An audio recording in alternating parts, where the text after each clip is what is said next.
어머니, 이거 드시고 기운 좀 차리세요. 며느리가 생긋 웃으며 내민 뜨끈한 사골국. 세상 둘도 없는 효부인 줄 알았던 며느리가 나간 뒤 찝찝한 기분에 국물을 베란다 화분에 부었습니다. 그런데 사흘 뒤 그 싱싱하던 나무가 시커멓게 타 죽어 있었습니다.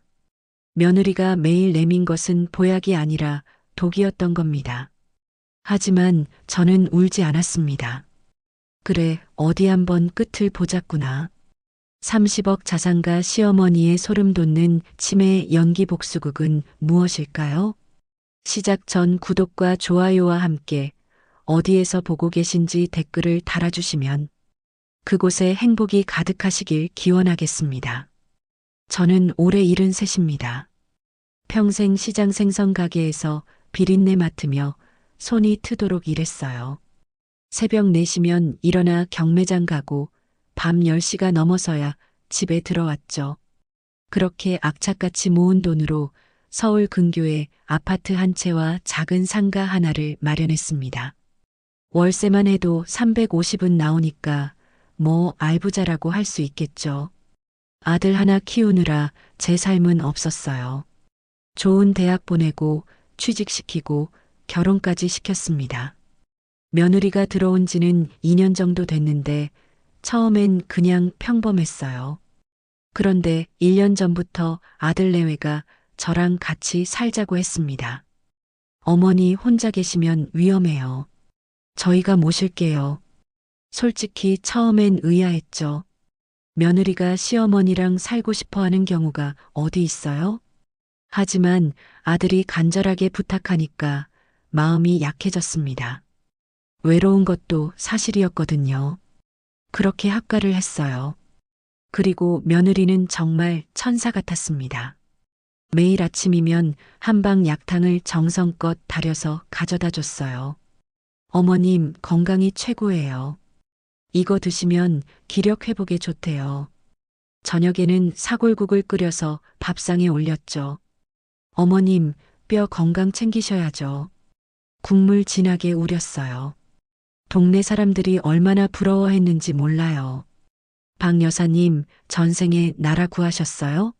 저런 며느리가 어디 있어요? 시장 동료들도 한마디씩 했습니다. 우리는 명절 때도 며느리 얼굴 한번 보기 힘든데 박 여사는 정말 복 받은 거야. 저도 처음엔 기분이 좋았어요. 아들이 효자고 며느리가 효부라니. 이게 바로 80평생 고생한 보람이구나 싶었죠. 그런데 뭔가 이상했습니다. 약탕이나 사골국을 먹고 나면 종일 머리가 멍했어요. 잠이 쏟아지고 생각이 제대로 안 됐죠. 처음엔 나이 탓인가 싶었습니다. 일은 넘으면 원래 그런 거 아니에요? 하지만 뭔가 찝찝했어요. 제가 평생 장사하면서 사람 보는 눈은 좀 있거든요. 며느리 눈빛이 가끔 이상했습니다. 저를 볼 때 묘한 표정을 짓더라고요. 연민이 아니라 뭐랄까 관찰하는 눈빛이었어요. 실험 대상을 보는 것 같은 차가운 시선. 그게 계속 신경 쓰였습니다. 그러던 어느 날 며느리가 외출한 사이에 국을 받았어요. 뜨끈한 사골국이었죠. 저는 한 숟가락 떠서 입에 넣었습니다.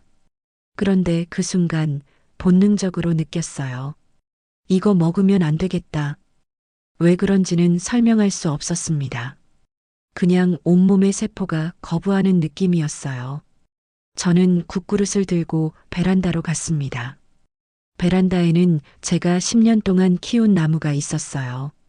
사람 키만큼 자라서 제 자식처럼 아끼던 나무였죠. 저는 그 화분에 국물을 조금 부었습니다. 며느리한테 들키면 안 되니까 흙 속 깊이 부었어요. 다음 날도 그렇게 했습니다. 또 그 다음 날도요. 며느리는 제가 국을 다 먹는 줄 알고 흐뭇해했죠. 어머님, 오늘은 입맛이 좋으시네요. 저는 대충 웃으며 넘어갔습니다. 그렇게 사흘이 지났어요. 그리고 나흘째 되는 날 아침, 베란다에 나갔다가 저는 비명을 질렀습니다. 나무가 시커멓게 타들어가고 있었어요. 잎이 전부 말라서 바스러지고 줄기가 축 늘어져 있었습니다. 10년을 키운 나무가 사흘 만에 죽다니. 그것도 이렇게 처참하게요. 저는 그 순간 온몸에 소름이 돋았습니다. 떨리는 손으로 화분 흙을 만져봤어요. 흙이 이상하게 끈적거렸습니다. 냄새도 묘했죠. 식물이 죽을 때 나는 냄새가 아니었어요. 화학 약품 같은 게 섞인 냄새였습니다. 그제야 확신했어요. 며느리가 국에 뭔가를 탔구나. 그걸 제가 먹었으면 저도 저렇게 됐을 거야. 등골이 서늘해졌습니다. 동시에 분노가 치밀어 올랐어요. 하지만 지금 당장 따져봤자 소용없다는 걸 알았습니다. 증거가 없으니까요. 며느리는 발뺌할 게 뻔했죠. 어머님, 무슨 말씀을 그렇게 하세요? 제가 정성껏 끓인 건데.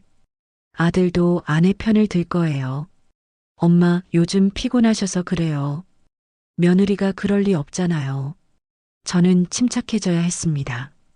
70 넘게 살면서 온갖 사람 다 상대해 봤어요. 장사하면서 사기꾼도 많이 만났죠.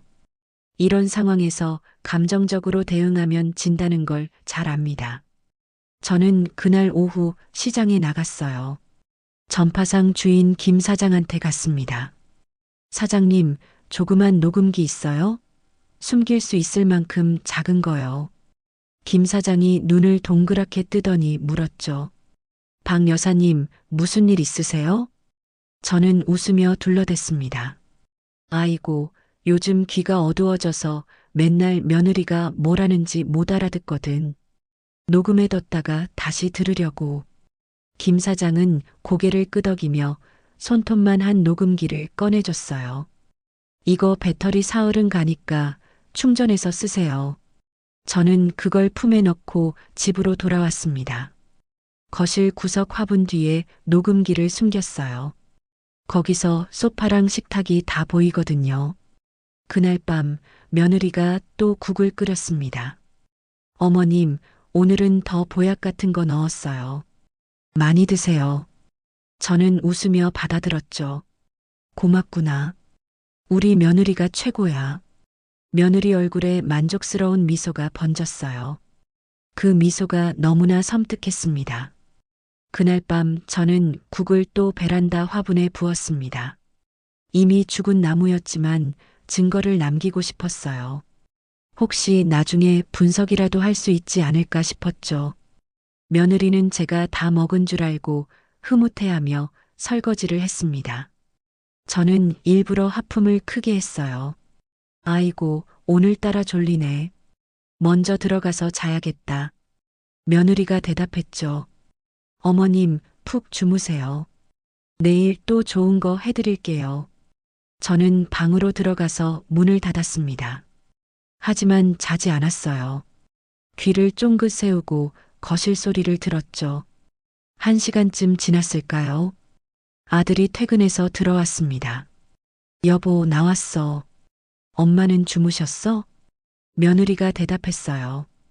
응, 오늘도 국 드시고 바로 주무셨어. 아들이 뭐라고 하는 소리가 들렸지만 정확하지 않았습니다. 제 방이 거실에서 좀 떨어져 있거든요. 저는 답답했어요. 녹음기가 제대로 녹음하고 있을까?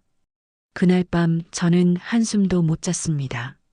새벽에 일어나자마자 거실로 나갔어요. 아직 아들 내외는 자고 있었죠. 저는 조심스럽게 녹음기를 회수했습니다. 손이 떨렸어요. 시장에 나가서 김 사장한테 달려갔습니다. 사장님, 이거 어떻게 들어요? 김 사장이 이어폰을 꽂아줬어요. 저는 전파상 구석 의자에 앉아서 재생 버튼을 눌렀습니다. 처음엔 설거지하는 소리, TV 소리만 들렸어요. 그러다 아들이 들어오는 소리가 났죠. 여보, 나왔어. 잠깐 일상적인 대화가 이어졌습니다. 그런데 갑자기 며느리 목소리가 낮아졌어요. 자기야, 있잖아. 응? 약 용량을 좀 늘려야겠어. 저는 숨이 멎는 줄 알았습니다.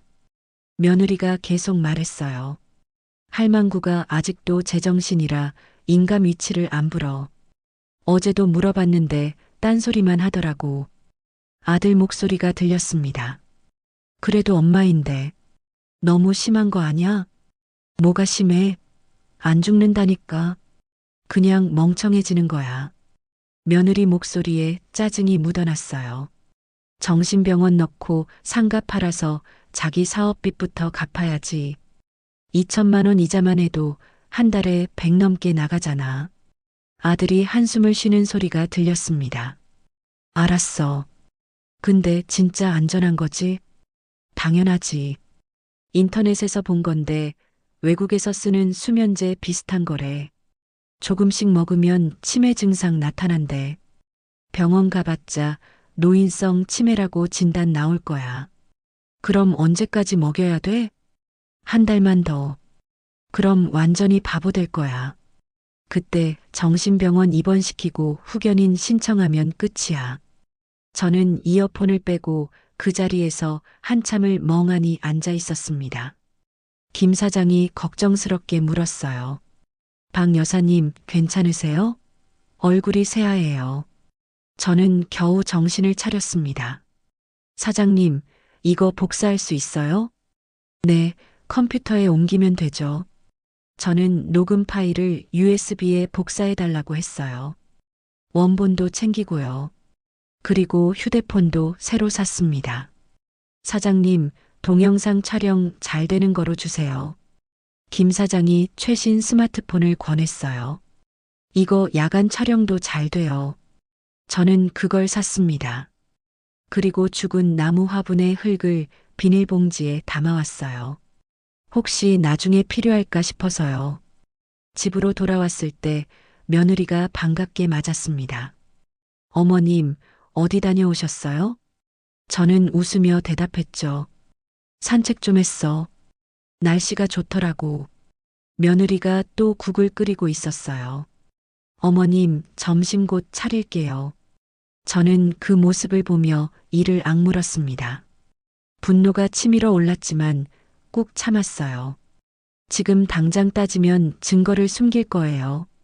저는 계획을 세워야 했습니다. 점심을 받았을 때 며느리가 말했어요.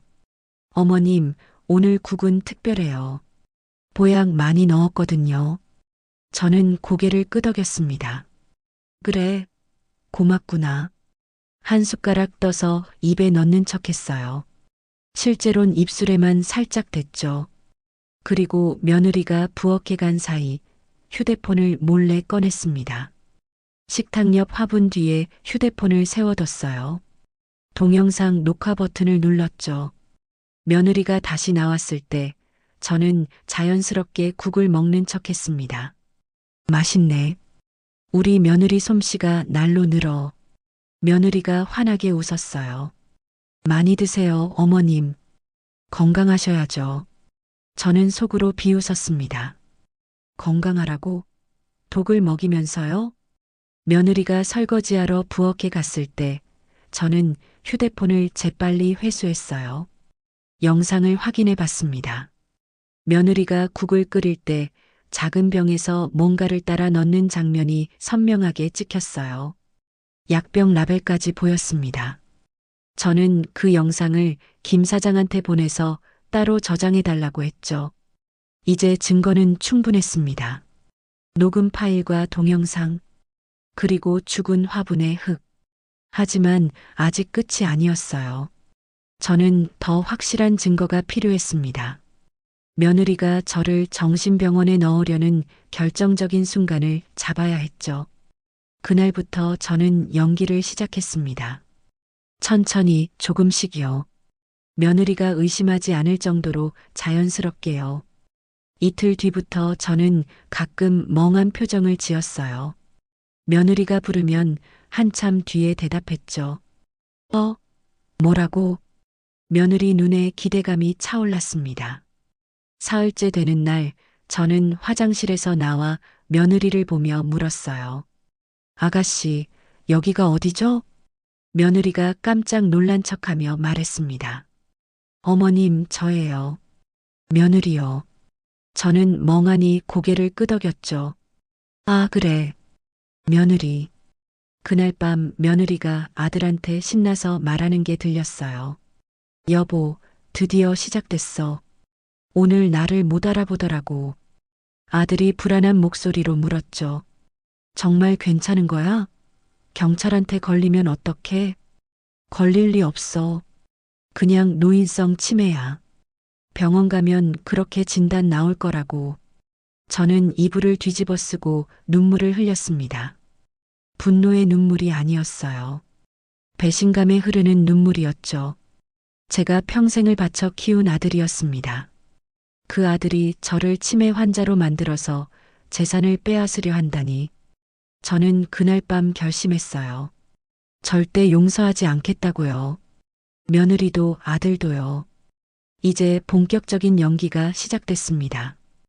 다음 날부터 저는 완벽한 치매 환자가 됐습니다. 아침에 일어나 거실로 나가서는 벽에 립스틱을 문질렀어요. 며느리가 깜짝 놀라 달려왔죠. 어머님, 뭐 하세요? 저는 멍한 눈으로 며느리를 봤습니다.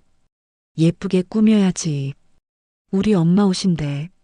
며느리 얼굴에 희색이 돌았어요. 어머님, 어머니는 돌아가셨잖아요. 저는 고개를 저으며 헛소리를 했습니다. 아니야. 엄마가 아까 전화했어. 곧 온대. 며느리가 아들한테 전화를 걸었어요. 여보, 장모님 완전히 이상해졌어. 벽에 화장품 바르고 있어. 아들이 뭐라고 하는 소리가 들렸습니다. 며느리가 웃으며 대답했죠. 그래, 이제 거의 다 된 것 같아. 다음 주쯤 병원 예약할게. 저는 속으로 차갑게 웃었습니다. 그래, 계속 안심해. 낮에 며느리가 외출했을 때 저는 재빨리 정신을 차렸어요. 오랜 친구 문 여사한테 전화를 걸었습니다. 문 여사는 저랑 40년 지기예요. 시장에서 같이 장사했던 동료죠. 문 여사 나야. 박 여사? 왜? 무슨 일 있어? 저는 상황을 설명했습니다. 녹음 파일도 들려줬어요. 문 여사가 분노했죠. 저런 나쁜 것들. 박 여사, 당장 경찰 불러. 아직이야. 결정적인 순간을 잡아야 해. 저는 계획을 말했습니다. 며느리가 저를 정신병원에 강제로 입원시키려 할 거예요. 그때 증여 서류에 도장을 찍으라고 강요할 거고요. 바로 그 순간 경찰을 부를 겁니다. 문 여사, 그때 증인이 필요해. 와줄 수 있어? 문 여사가 대답했어요. 당연하지. 시장 사람들도 데려갈게. 저는 고마웠습니다. 친구들이 있어서요. 전화를 끊고 다시 치매 환자 연기를 했어요. 며느리가 돌아왔을 때 저는 현관에서 신발을 신고 있었습니다. 어디 가세요, 어머님? 저는 멍하니 대답했죠. 시장 가야지. 장사해야 돼. 며느리가 웃으며 제 손을 잡았어요. 어머님, 이제 장사 안 하세요. 들어가세요. 저는 고개를 갸우뚱했습니다. 그래, 안 해? 며느리가 저를 소파에 앉혔어요. 네, 이제 쉬셔야죠. 그날 저녁 며느리가 아들과 통화하는 걸 엿들었습니다. 여보, 이제 됐어. 내일 법무사 부르자. 상가명의 이전 서류 준비해. 아들이 뭐라고 했는지 며느리가 짜증내며 말했어요. 걱정 마. 할망구 완전히 정신 나갔어. 도장만 찍으면 끝이야. 저는 주먹을 불끈 쥐었습니다. 참아야 했어요. 조금만 더요. 이틀 뒤 며느리가 법무사를 불렀습니다. 그리고 사설 구급차까지 대기시켜 놨더군요. 저를 요양원에 집어넣을 작정이었죠. 오전 10시쯤 초인종이 울렸어요. 법무사가 들어왔습니다. 40대쯤 돼 보이는 남자였어요. 며느리가 안내했죠. 여기 앉으세요. 곧 시어머니 모시고 올게요. 저는 방에서 나왔습니다. 헝클어진 머리에 잠옷 차림이었어요. 법무사가 저를 보며 눈살을 찌푸렸습니다. 며느리가 저를 소파에 앉혔어요. 어머님, 여기 서류에 도장만 찍으시면 돼요. 저는 멍하니 서류를 봤습니다. 상가 증여 계약서였어요. 저한테서 며느리 앞으로 상가를 넘기는 거죠. 법무사가 설명했습니다. 박 여사님, 여기 도장을 찍으시면 상가가 며느님 명의로 넘어갑니다. 동의하십니까? 저는 고개를 끄덕였어요. 도장? 어디 있지? 며느리가 재빨리 인감도장을 꺼냈습니다. 여기 있어요, 어머님. 제 손에 도장을 쥐어줬죠. 저는 서류를 받아들었습니다. 그리고 도장을 들어 올렸어요. 며느리 눈에 환희가 떠올랐습니다. 법무사도 안도하는 표정이었죠. 바로 그때였어요. 저는 서류를 들고 비릿하게 웃었습니다. 이 도장은 가짜야. 이 도둑년아. 갑자기 멀쩡한 목소리가 나오자 며느리가 얼어붙었어요. 어머님? 저는 도장을 집어던졌습니다. 내가 바보로 보였나? 70 넘게 산 사람을 우습게 봤어? 며느리 얼굴이 새하얘졌어요. 법무사가 당황하며 물었죠. 무슨 일입니까? 저는 가방에서 USB를 꺼냈습니다. 여기다 있어. 이 여자가 나한테 독 먹인 증거요. 며느리가 버럭 소리를 질렀어요. 무슨 헛소리예요. 어머님 정신이 온전치 않으세요. 정신이 온전치 않다고? 저는 냉소를 지었습니다. 내가 먹인 약 때문에 그렇게 보이게 연기한 거야.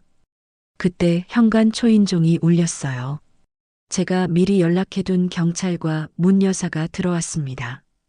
경찰 2명이 며느리를 향해 다가갔죠. 며느리가 뒤로 물러섰어요. 저 사람들 뭐예요? 저는 경찰한테 USB를 건넸습니다. 여기 녹음 파일이 있어요. 며느리가 아들이랑 짜고 저한테 약을 먹였다는 증거죠. 그리고 휴대폰도 꺼냈어요. 여기는 동영상입니다. 국에 약 타는 장면이 찍혀 있어요. 마지막으로 비닐봉지를 내밀었습니다. 이건 죽은 화분 흙이에요.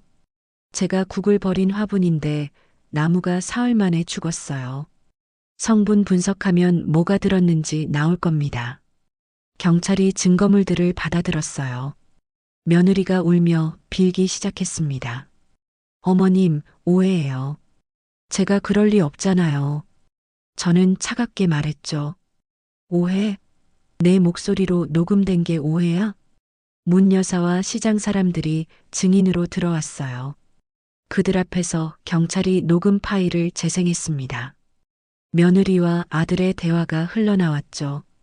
할망구가 아직도 제정신이라 인감 위치를 안 불어. 정신병원 넣고 상가 팔아서 자기 사업빚부터 갚아야지. 법무사가 질겁하며 서류를 챙겼어요. 저는 몰랐습니다. 정상적인 증여 건인 줄 알았어요. 경찰이 며느리한테 수갑을 채웠습니다. 며느리가 비명을 질렀어요. 싫어요. 저 안 했어요. 증거가 다 있는데 발뺌하지 마세요. 바로 그때 아들이 퇴근해서 들어왔습니다. 상황을 본 아들이 얼어붙었죠. 경찰이 아들한테도 다가갔어요. 박모 씨죠? 함께 가셔야겠습니다. 아들이 제게 달려와 무릎을 꿇었습니다. 엄마, 미안해요. 제가 잘못했어요. 눈물을 흘리며 빌었죠. 용서해 주세요. 엄마, 제발. 저는 아들을 내려다봤습니다. 평생을 바쳐 키운 아들이었어요. 하지만 이제 아니었습니다. 저는 입을 열었어요. 내 자식은 이미 죽었어. 아들이 울부짖었습니다. 엄마. 저는 고개를 돌렸죠. 넌 그저 내 돈을 노린 짐승일 뿐이야. 경찰이 아들한테도 수갑을 채웠습니다. 존속살해 미수와 사기죄였어요. 두 사람이 끌려가는 모습을 저는 무표정하게 지켜봤습니다. 문 여사가 제 어깨를 토닥였어요. 박 여사, 잘했어. 저는 고개를 끄덕였습니다. 잘한 건지는 모르겠어요. 하지만 이게 맞는 길이었습니다. 집이 텅 비었습니다. 경찰이 가고 친구들이 가고 법무사도 황급히 떠났죠. 저는 혼자 남았어요. 거실 소파에 앉아 멍하니 있었습니다. 분노도 사라졌어요. 슬픔도 가라앉았죠. 그냥 허전했습니다. 아들을 잃었다는 게 실감 났거든요. 제 손으로 아들을 감옥에 보냈어요. 하지만 후회는 안 됐습니다. 아들이 먼저 저를 버렸으니까요. 일어나서 베란다로 갔어요. 죽은 나무가 그대로 있었습니다. 시커멓게 말라버린 줄기와 잎들이요. 저는 화분을 들어 올렸습니다. 무거웠지만 힘을 줘서 들었어요. 베란다 문을 열고 아래 화단으로 내려갔죠. 화분을 땅에 묻어줬습니다. 10년을 키운 나무였어요. 제 곁을 지켜준 나무였죠. 그 나무가 대신 독을 먹고 죽었습니다.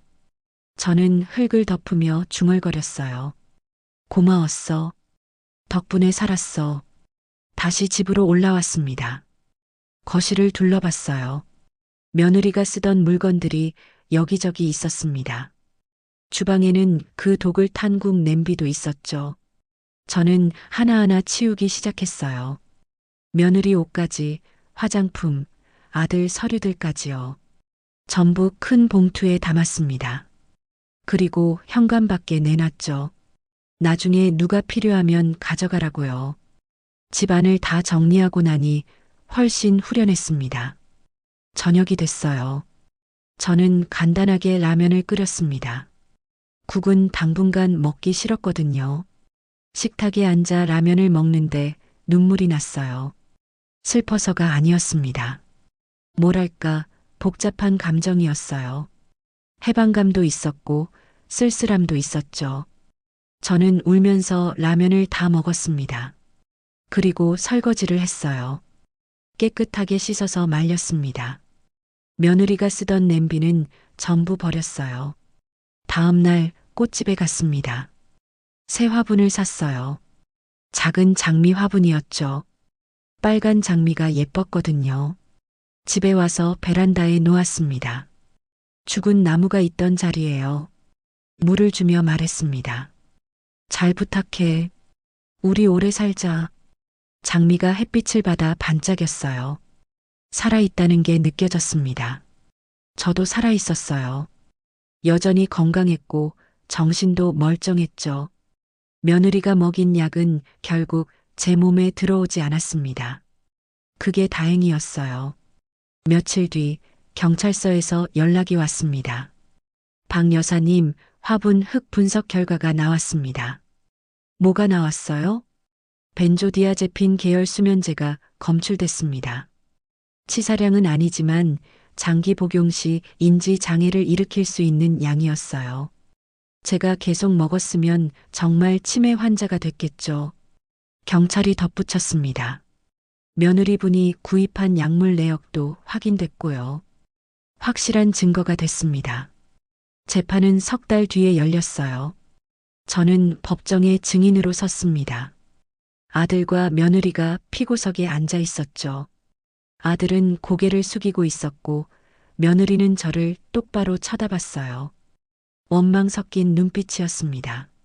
하지만 저는 흔들리지 않았어요. 판사가 물었습니다.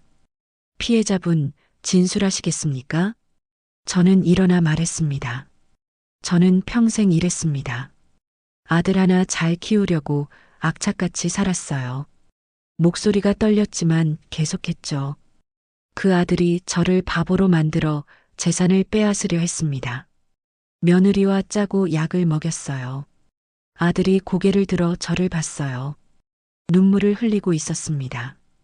하지만 저는 눈길도 주지 않았어요.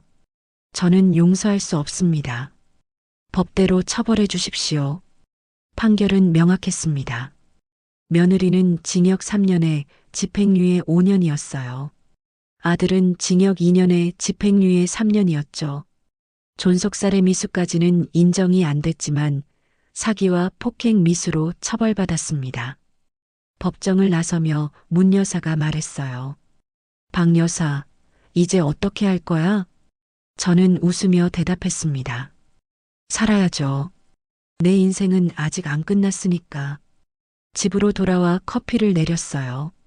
오랜만에 마시는 여유로운 커피였습니다. 베란다에 앉아 장미를 보며 커피를 마셨죠.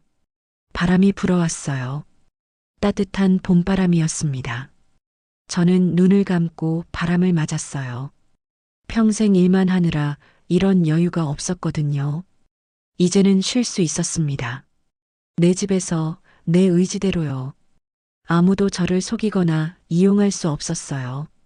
저는 혼자였지만 외롭지 않았습니다. 시장 친구들이 있었고 이웃들도 있었죠. 무엇보다 저 자신이 있었어요.